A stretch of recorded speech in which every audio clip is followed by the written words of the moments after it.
Mong grabe ka, tignan mo ang nangyari sa kapaligiran namin lahat.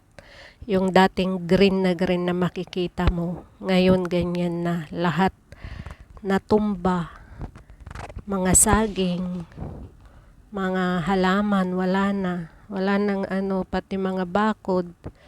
Yan, ang pangit na tignan. Yan yung paper tree na malaki. Sana pag makauwi ako, ipapaputol namin yan. Nakakatakot. Yan wala nang mga halaman yung kapatid ko. Ang liwa-liwanag na tignan ng kapaligiran. Diyan yung bubong, natanggal din yung padding niya. Hindi ko alam yung tawag doon. So, ang daming nasira talaga Malaki nga pala talaga yung paper tree dyan. Tanim pa ni Papang yan. Kaya kailangan na siyang mawala dyan. Papaputol natin.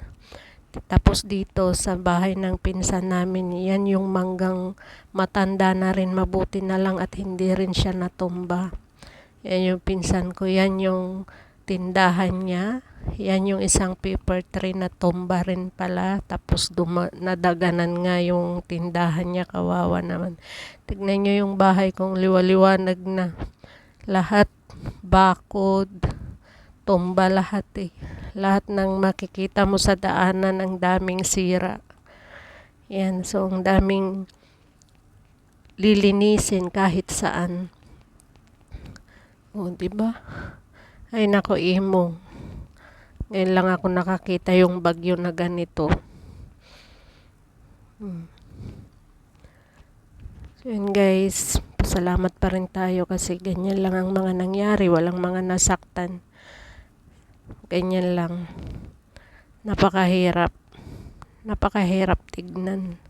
Lalaki ng puno. Yan yung sana may mga makatulong. So ito naman yung bahay ng ate ko. Kapatid ko nagbabantay. So natanggal yung bubong niya sa kusina niya. Mabuti nga sa kusina lang niya.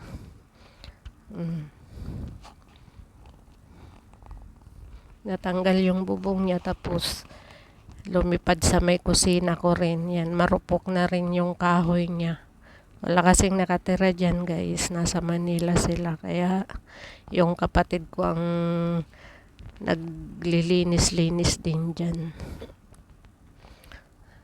Napakaraming nasira talaga. Hindi lang sa amin, buong baryo din at saka sa kabilang mga baryo. Sana makatulong ang gobyerno para makaraos din sila. Ayan yung guys. Ayan yung lumipad yung bubong niya sa may kusina ko rin. Pasalamat din ako at hindi naman nilipad yung bubong ng bahay ko, pero sabi ng kapatid ko may tulo. So yun guys, yan ang update ng paligid ng kapaligiran namin. Maraming salamat.